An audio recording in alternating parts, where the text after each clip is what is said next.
All right, let's dive into something that might just flip your understanding of money on its head. What if I told you that the loan you signed for, your house, your car, might not actually be a loan at all? Today, we're unpacking a fascinating and frankly pretty wild legal argument that claims the entire transaction is something else entirely. So let's get into it. Look, we all think we know how this works. You need some cash, you go to the bank, you sign a giant stack of papers, and boom, you get the money, and now you're in debt. It seems about as simple as it gets, right? It's pretty much the foundation of our entire financial system. But what if that basic understanding is just wrong? What if the way federal law actually sees it is completely different? The core of the argument we're exploring today is that when you signed that promissory note, you weren't creating a debt. No, you were actually handing the bank a valuable financial asset.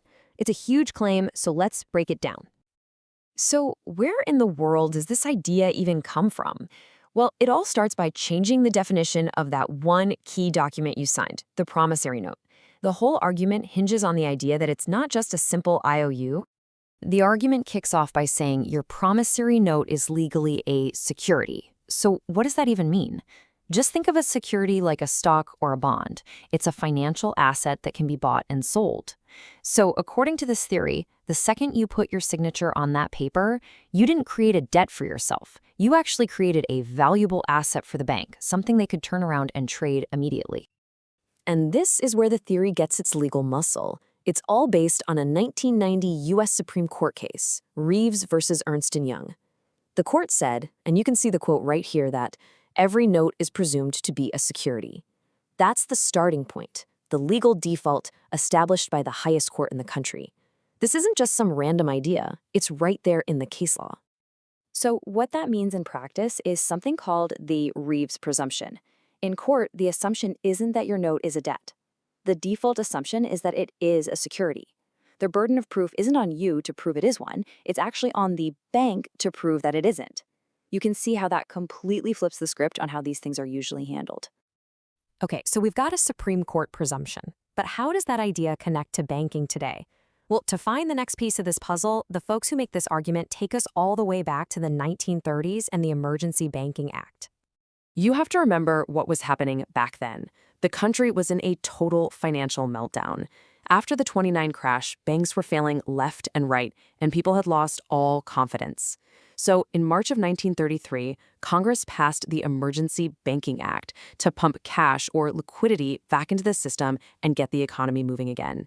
And how they did that is absolutely central to this argument. And here we have a major piece of evidence for this theory, straight from the congressional record. A lawmaker is explaining the new act, and just listen to the words he's using. He says notes can be deposited, and that upon these securities, new money can be issued. He doesn't call them debts or IOUs. He explicitly calls them securities, the foundation for creating new currency. Okay, so let's start connecting these dots. If your note is a security, and the government can create brand new money based on that security, then what was that transaction you had with the bank? Well, this leads to the next big claim. It wasn't a loan at all. It was an exchange. This part of the theory really hinges on the financial term at par. All that means is an exchange of assets that have the same face value. So the theory goes like this. When the bank accepted your, say, $100,000 promissory note, they weren't loaning you anything. It was a swap. They took your $100,000 asset and they gave you $100,000 in credit. It's like trading a $10 bill for two fives. It's an even trade. And if it's an even trade, well, where's the debt?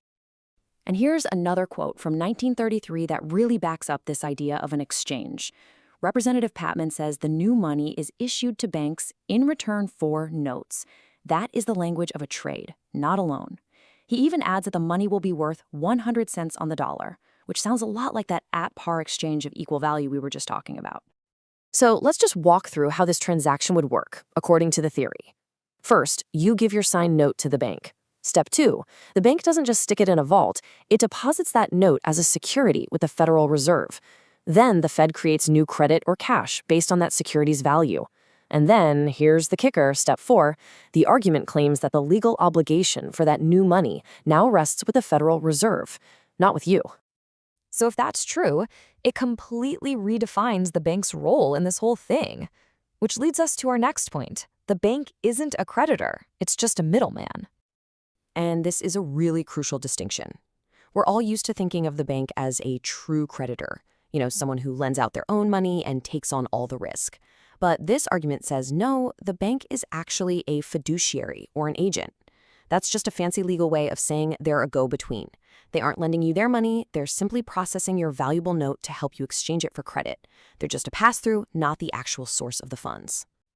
Okay, so let's put all of these pieces together. We've talked about securities, the 1933 Banking Act, an exchange instead of a loan, and the bank as a middleman. So what's the big takeaway? What's the point of all this? Well, it all builds to one huge, unanswered legal question. So, just to recap the main points of the argument real quick. Your promissory note is presumed by law to be a security. Historical banking acts treat that security as the basis for creating new money. This means the transaction is really an exchange of value, not a loan that creates debt. The bank is just an agent in this process, and the final responsibility for that new money lies with the Federal Reserve System. And that brings us to the most important question of all. If the bank never actually loaned its own money, if it didn't take on the original risk, and if it was just acting as a processing agent, then does it have the legal standing to collect payments from you? This argument says that only the true creditor, the one who is actually at risk, can legally collect a debt. And if that's the Federal Reserve, not your local bank, well, that's a profound legal challenge to the whole system. And all of this leaves us with a question that is so much bigger than any single loan. If this legal argument holds any water, if a simple signature on a piece of paper can actually create new currency through an exchange, it really forces us to ask a very fundamental question. What even is money, anyway? It's definitely a lot to think about.